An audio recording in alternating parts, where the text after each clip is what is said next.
Hey guys, TJ Schwarz here. Welcome back to the shop and welcome back to another video. So today's going to be probably a pretty short video. I'm going to talk about how I sharpen my knives, particularly the fixed blade overland that I make. Let's dive right into it. So here's a finished overland that's been stonewashed with the exception of being sharpened.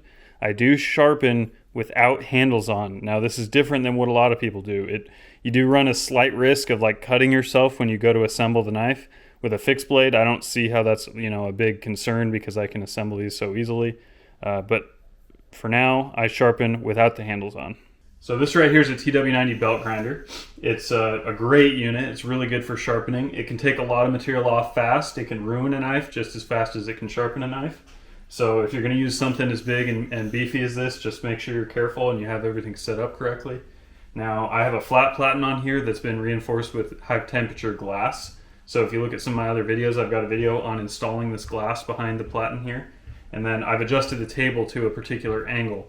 Now, this is a little different than I think a lot of people do it. And part of what makes it possible is I don't have a huge belly going into the tip of the knife here. And so I can make a fixture, and what I've done here, I'll show you, is I drilled holes that are perfectly in line with the front two holes of the handle, both left and right.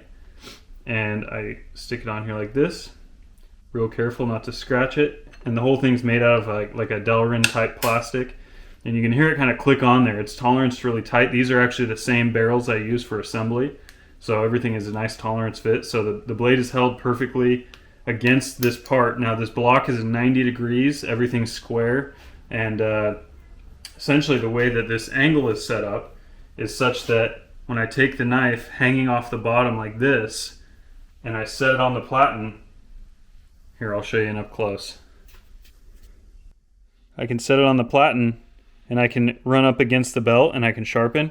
Now, like I said, the reason why this wouldn't work necessarily for all designs is if that tip really swung up instead of staying low like a Wharncliffe or a sheep's foot.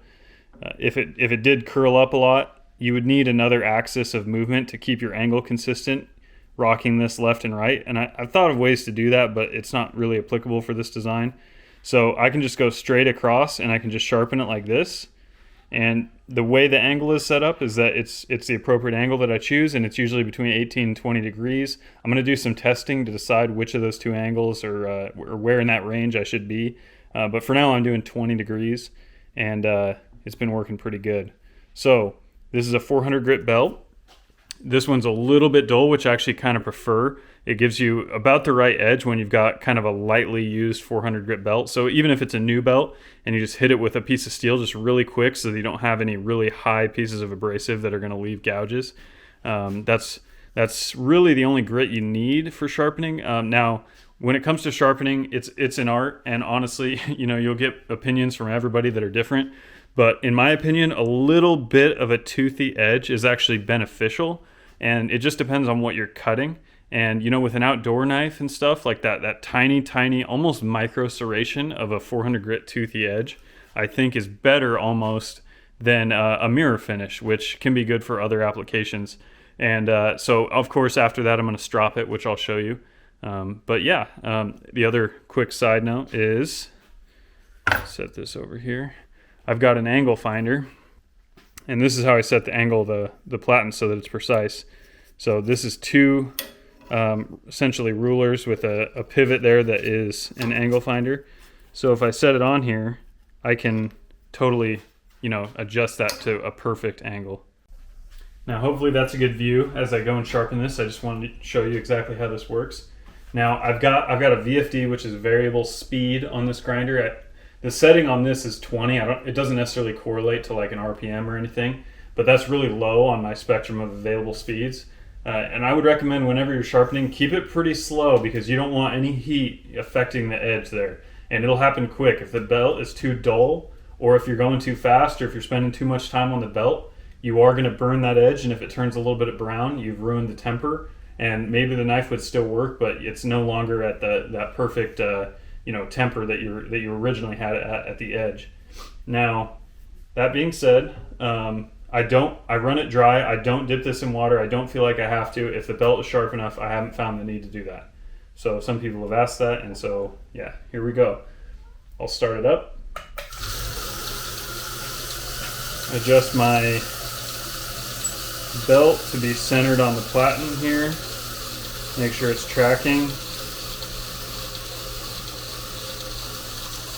And I'll come up against the belt.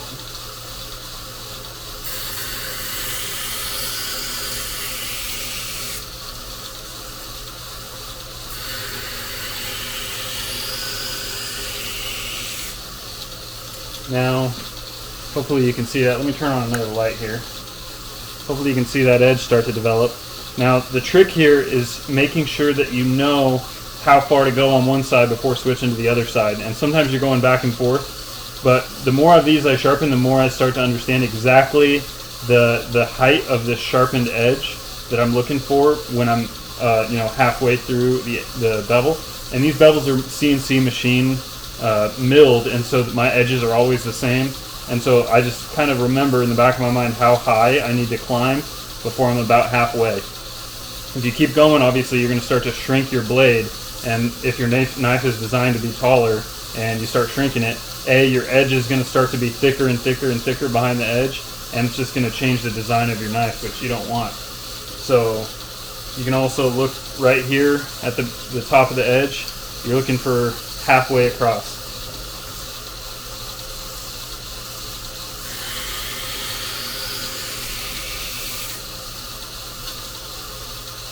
One other side note, if you're going to do a system like this, if you're not going to put like wing nuts to hold the blade on, I would recommend putting one hand on it to make sure that as you press, you're not rocking or tilting the blade. So I should start doing that.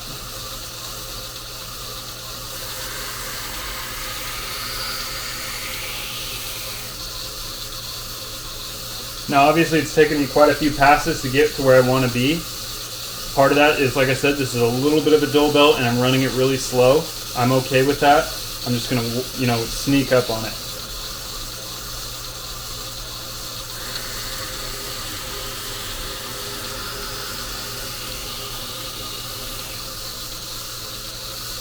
Okay, so I think I'm to the height where visually I know I'm getting close to halfway. I'm going to flip it, get it to be the same height on the other side, and from there I'm going to show you what we're looking for in terms of making sure that the two bevels do meet. Now I'm getting close, guys.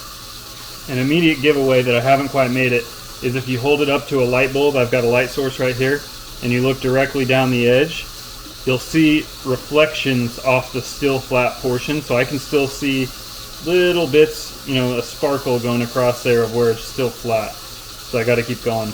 Now, one thing to keep in mind, once they do meet, they're going to start to throw a burr, and that burr can trick you. I mean, the first couple times I sharpened this design, where the two finally met, they started to throw a burr, which also showed a little shimmer along the edge, which made me think I wasn't there yet and I sharpened them too far.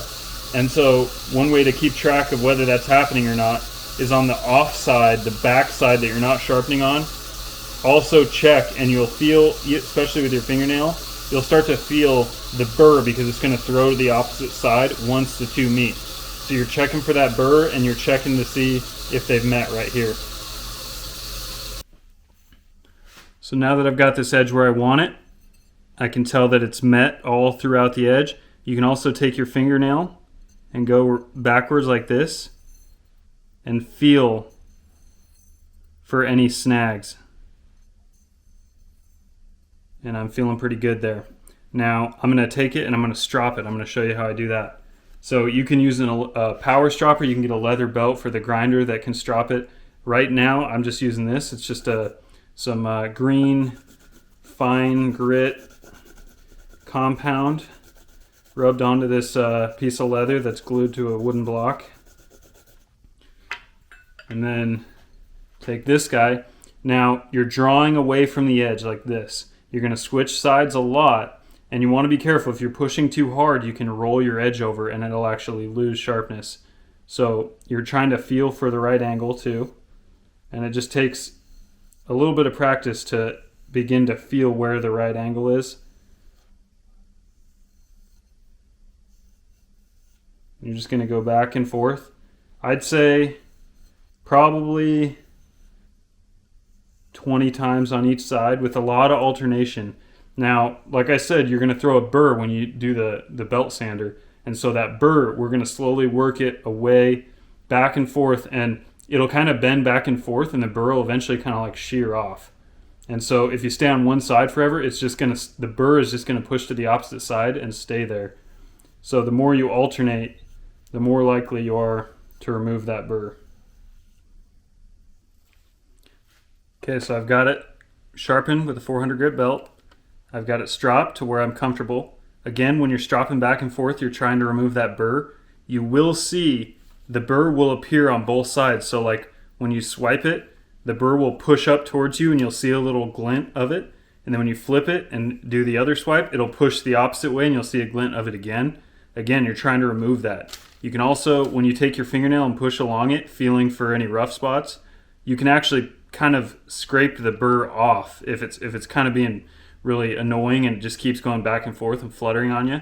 You can do this a few times sometimes and kind of just push the flakes of that little burr off. Keep going. Now, I use receipts. Receipts are kind of similar to phone book paper.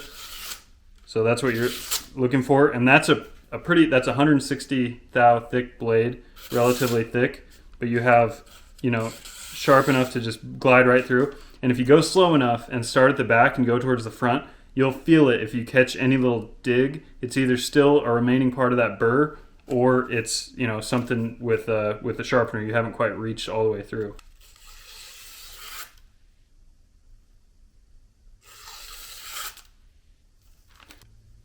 So there you have it, guys. That's how I put the edge on my custom knives. I have one little pro tip in addition to that. After stropping the edge and doing all this, you're going to have a lot of debris on the blade. Do not take a rag and wipe that off. I repeat, do not do that. Especially with a matte finish like a stone wash. You will scratch it because it's hardened steel is what the debris is, and then that green, it's an abrasive compound. And so what I recommend is take WD-40 and get a healthy amount on there. And the chunks of the green compound actually dissolve in WD-40. And don't push and rub with your thumb, but just spread that WD-40 around, and you'll see it'll actually, all of the material you're trying to get off will actually suspend in the WD-40 and no longer be on the blade itself. You can just see it kind of suspending off of the knife. And then gently, very gently take a rag and just very lightly just take the WD-40 off. And the WD-40 will carry all of the debris and contaminants with it. And once you've done it enough times, then you can get a little more abrasive, and boom, you've gotten all the debris off and you haven't scratched your finish. Once again, that's a sharp knife. So I'm going to make the case for using a jig to sharpen a knife, whether it's a jig like that or if you have more belly in your blade and you have to design a jig that rocks left to right so that you can get the correct angle. Either way, having a jig I think is pretty important, because even if you're really good with your eye and you can put a great edge on a knife and it's sharp, I want customers to get knives from me that have edges that are consistent enough that they can put it on like their Edge Pro or their Work Sharp or any other system that they have, and it'll match one of the degree angles that they have listed on those tools. If it shows up and one side's a little bit different angle than the other, or if it's a little different angle near the choil than it is at the tip, then they have to reprofile that quite a bit just to be able to use the tool. And so you'll see some knives that get totally hacked up, customers that are trying to resharpen it, and their sharpener isn't able to really function with the variations in angle on the blade itself. And so I like to deliver a knife that's so consistent that is sharpened in a similar manner to what a lot of people at home would do. And I just think it's pretty important. And having a sharp knife is one thing, but just being able to resharpen it, I think, is huge. So that's also part of why I design the blades the way I do, is easy sharpenability for me and for you. I think the Wharncliffe or the sheep's foot, whatever you want to call it, kind of shape really lends itself to easy sharpenability and just effective resharpenability. So that kind of brings it to a conclusion here. That's a sharp knife. I hope you guys get some sharp knives going for you at home. If you want to pick one of these up, schwarzknives.com. That's how I sharpen it. That's the way it'll show up to you. I've got Magna Cut. It's available now. I've got the blanks. They're being machined right now, so they'll be ready very soon. All different handle color options. Lots of things going on, guys. Please check out the site. Also, like, comment, and subscribe if you don't mind. Really helps the channel. Thank you guys. Have a good one.